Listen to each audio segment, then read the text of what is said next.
That wind is actually really picked up. I think we might get something out of this.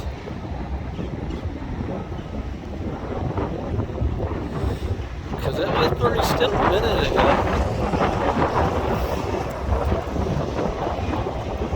I don't see any funnel though.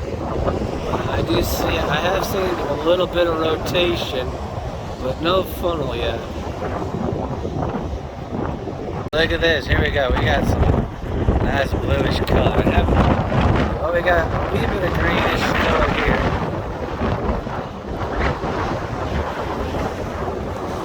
And it is starting to rain a wee bit.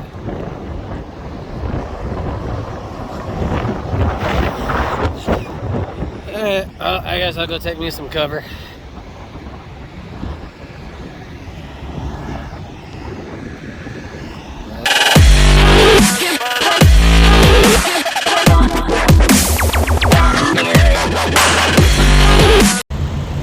I actually think there might be a tornado. Well, I just got a warning on my phone saying tornado watch to take shelter, blah blah blah, give that all of us, but I don't see any rotation now. Over here in the distance now, you can hear the occasional thunder. So a few flashes of light. So there's a building over here to go to if I need to, and a gas station over here, which is last choice, obviously.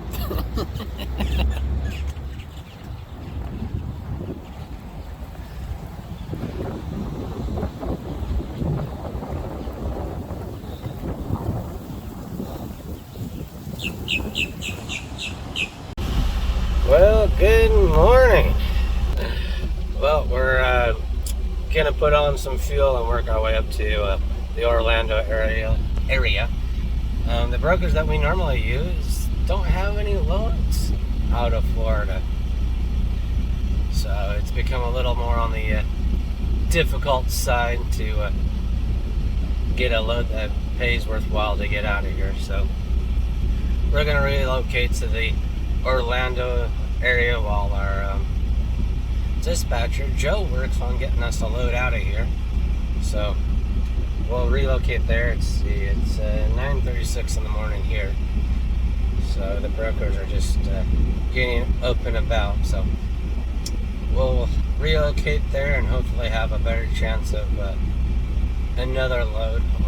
Florida is one of those areas that is notoriously bad to get a load out of, so we'll go ahead and try that before probably deadheading out of Florida to pick up another load. Unfortunately, with Florida track record, it is usually a lot better financially to almost always deadhead out of Florida when you're dealing with general freight. Now, if you're doing some of the higher end freight like we normally do, the trade show loads and that type of stuff, then it is very worthwhile to take those loads out. But seeing how we're just coming out of the pandemic era and all that, trade shows and all that aren't humping and pumping right now, so just trying to find what we can that will make us a few bucks and get to an area that we have some good paying loads already lined up. So alright, we're at the spot we're gonna pick up. We're backed into the door and we're gonna pick up some mattresses going up to the area, and so we'll drop these mattresses off tonight, and then we'll go back down to our yard in McDonough and have our truck and trailer worked on, and then go about trying to make some more money. Woo! So it's about just under 8-ish hours from Orlando here up to where we're going above Atlanta on the northeast side of it. I think on the 85, I think. So we'll wait for them to get us loaded with these mattresses, and we'll take off for a delivery for later tonight. Alright, we're finally loaded, and as in true fashion with General Freight, absurdly long amount of time for something that we're told was on the docks and ready, but that's how it is with General Freight. So we'll go ahead and put the seal on. Always important to check the number of the seal, make sure it matches with the paperwork you have. So we're gonna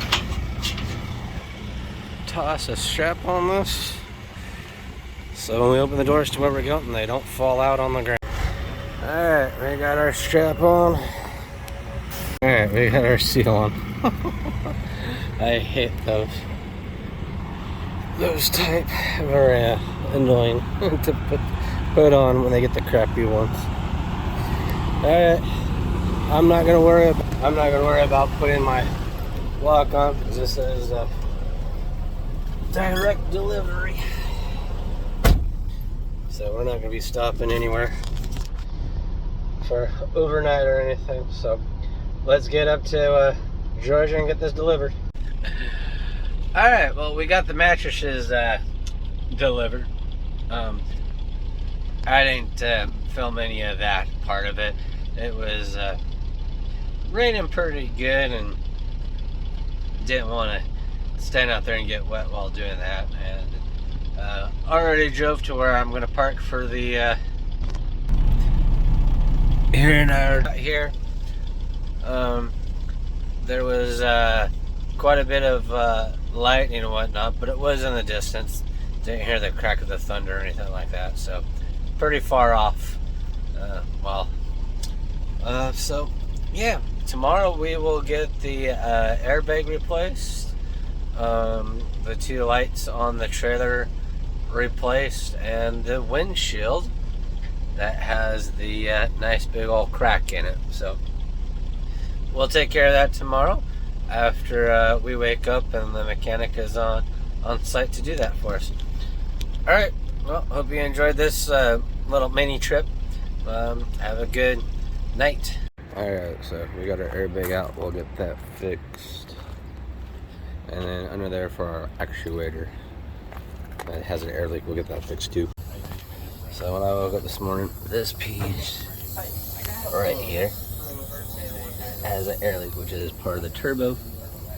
And then this right here, this O-ring just started leaking. So let's see what we can do with those two pieces. Everybody was so drunk, dude. All the judges were drunk. So they definitely sounded better than it was. Yeah. DJs from iHeartRadio. They were the judges. Who was? Lame. It was lame. But it's like Michael Grigg said, everything now is a freaking competition. So. Yeah.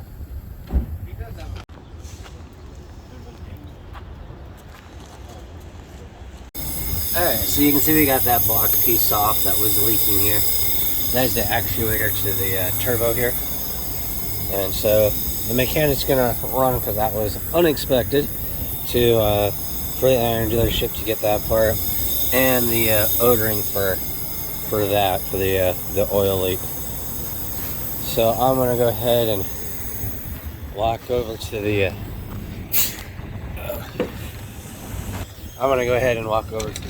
gas station and get something to drink. The guy that I do a lot of my work with, Mr. Joe Jackson, came by and actually brought me a donut and a chicken biscuit, which was delicious, from Chick-fil-A. Very, very good. So I'll keep this hood closed for the mechanic. Skies don't look too friendly still, although much friendlier than when I was in Florida with the winds of rotation and tornado type activities. So I'll go ahead and start my walk to the gassy station get me something to drink while I wait on them to run up there and get those parts. Bag. Well, it's definitely shiny. Yeah, brand dang new. Better be for 650 bucks. Better be. I want to know where the gold plating is. Yeah. So the new one, bendy, and this one is like a freaking rock. Are you sure this ain't milled out of steel, man? Come on. That.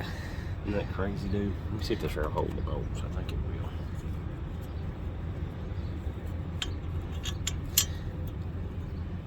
will. Well, I guess it's a good thing to take the rocks out of my engine. Jeez. It's pretty crazy. Clean that off. We got ether over there, cuz? I wonder if that's why I had problems the other day trying to crank her over then. Why was that? Oh, it's right there. They stated it, so you know. I at least thought she'd win. They just didn't want it. They didn't know it was going. Uh-oh. Force it.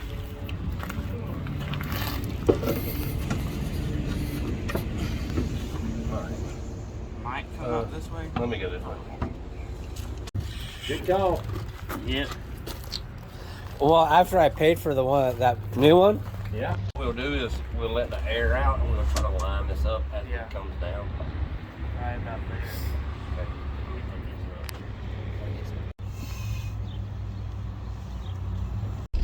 all right, we're done. We got our passenger side windshield all replaced, and then we had him also look at this one because there was a couple of spots, not sure if you can see it on the video or not. It doesn't look like it, where it was leaking, so I had him double check the seal here, but like the guy mentioned, it really wasn't the previous guy's fault. It had to do with somebody else that installed the previous window before the last guy here on the driver's side, doing a improper install, so he tried to fix that the best he could. So we'll see if that fixes the issue with those leak here and the leak here. So that actuator that was on the side was about 658 bucks, and then the O-rings that had to be replaced was about 20 bucks, and then the airbag with tax and everything was about 118, 117.69 I think it was. So that was the cost and parts for today's repairs. And let's see, probably a couple hours of labor, so probably I'm gonna guess about 300 bucks for labor, because they did do a parts run, so that will add an addition to the labor. So yeah, about 300 bucks on top of all of that. So let's see what we're at. 6, 9. Again, another repair just under $1,000. All right. Well, we'll talk to y'all later. And now that we got all our repairs done, we'll figure out what to do for our next load.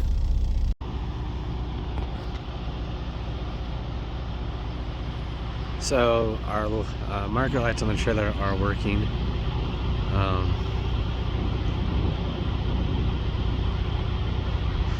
I do have the spare lights like I talked about before, but driving through the rain squall and all that seemed to fix them, so we actually didn't have any repairs done to the trailer. So yeah, that's always a nice good thing when you have miracle fixes. So it could have been something simple as the pigtail, really. Just a wiggle of that could have been the cause of it. So that is a nice thing. So we're good to go. I'll give Joe a call and see what we got going on. I know when he was here earlier, he said he hadn't nailed down anything for me yet. He wasn't too sure what to do with me. He has several loads that have been booked out even out into the future, so he was looking to relocate me to possibly pick up a load out in the Kansas area. So I will give him a call now and we'll see what the master plan is and where we'll be going from there. Alright guys, time for an update. I did get another load, but it's not my normal trailer. I'm not really sure what happened, poor planning by the driver, or he broke down, or time management problems, or what. But I ended up taking this load that was out of that drop yard off of another driver that was going to Topeka, Kansas. So that's where we're headed right now. So by the time it was given to me, it was definitely rush hour, late at night, going through Atlanta through the thunderstorms and all the good lightning and all that good stuff. So good times, fun times with that nice heavy rain where you can't see anything in front of you. So we're actually in Missouri, near Kansas City. Let's see, Oak Grove. I don't know if this is Oak Grove or not here, but I know a few more miles down the road the big truck stop is for the TAs and pet show, that is. So this is a new Lowe's truck stop, so real nice and clean. So we're here topping off our tanks with some cheap Missouri fuel. Check out those prices. It's under $5.50 a gallon. Yay! Alright, so we'll get this topped off here, and then we'll go to Topeka, Kansas here and drop off this Chuck E. Cheese load. We're full of look like gaming equipment when I checked it. The whack-a-mole type stuff and arcade type games. So we'll go ahead and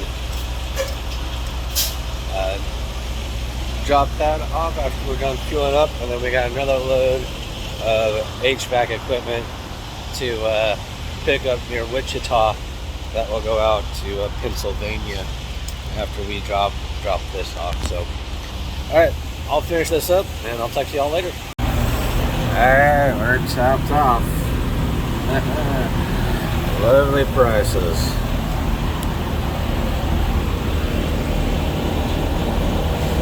Gotta love that price. At least it's not the $9 that you get in California these days. Ugh. Alright, so we're back into the door here. And I got my truck here on an angle. So, other trucks, it's like you saw that Atlas truck go by, and get around me.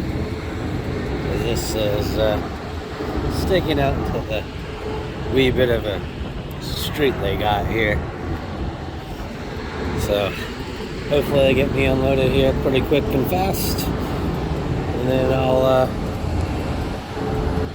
I'll get on down to the Wichita area and pick up my next load that has 3 drops in Pennsylvania.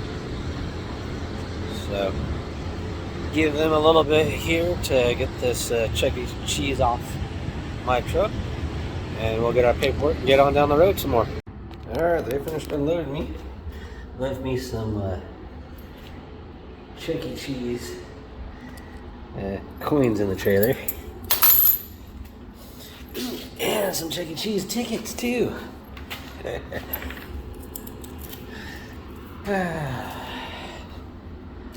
Ooh, what's this one? Ooh, this one's worth 2 tickets. Alright, let me finish cleaning up this mess. Ooh, even got a penny. And we'll get down to we'll get down to our next pickup. Alright, well, we ended up with 13 Chuck E. Cheese coins. Don't know what they go for when you exchange the real money for these tokens.